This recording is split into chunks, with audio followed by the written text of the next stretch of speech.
Kula pernah mangki setong keterangan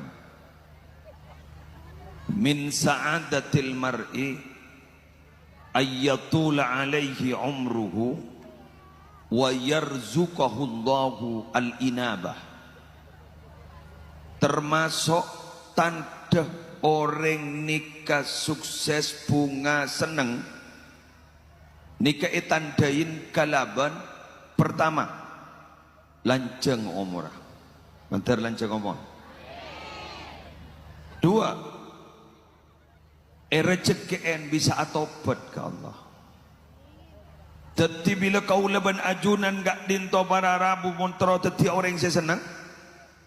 Gak dinto separlo kau leban ajunan. Lanjeng umur bisa atobat. Mungkin lancang umur tapi tak atobat kelakon apa kun tak bangki katipun apa na kedua beni lancang umur lancang odi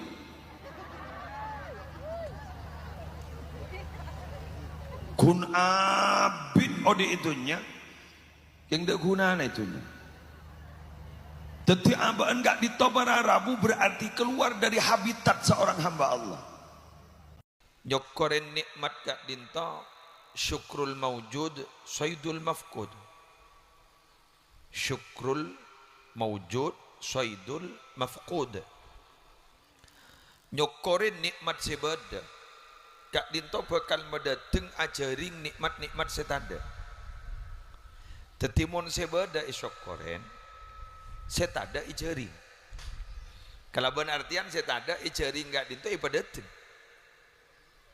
Kak dinto minabi ipon tut dari mafhum mukhalafah ipon sebeda tak to manis syukuren setadok modal saya pikir bisa-bisa para rabu kita akan kehilangan napa sebeda bakal ejabut setada tak kira detik napa boleh je pon reng mekasen banyak orang nabengan buter tapi ternyata saya tinggal panika taker paham ini saya tabang buter, saya tinggal taker. Taker ni kan lebih banyak ketimbang buter. Tapi jaring barang saya tak jelas saya banyak izar. Saya jelas itu ini. Mun beda si halal lah apa makik nyari si haram. Maksudnya katipan apa? Dumun beda bini jat lebih ni si halal.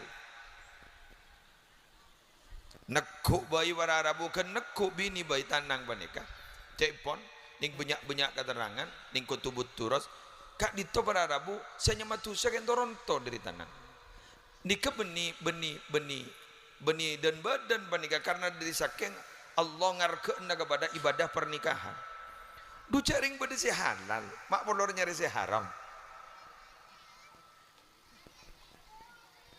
Ucap beda daging pan mapan mak pelor ngakan daging bucok.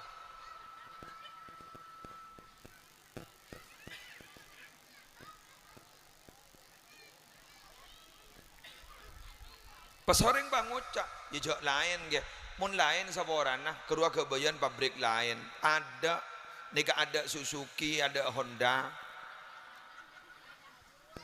Bener. Ada merek Suzuki, ada merek Honda.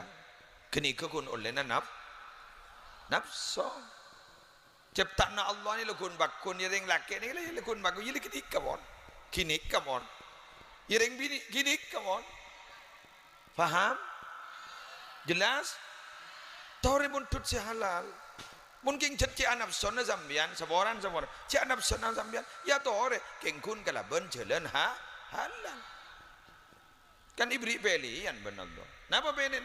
Surah kabin boleh kursi halal. Paham? Dekat dito para rabu sebanyak semakin. Tetireng orang sebanyak makin banika. Leburan kasih haram ketimbang kasih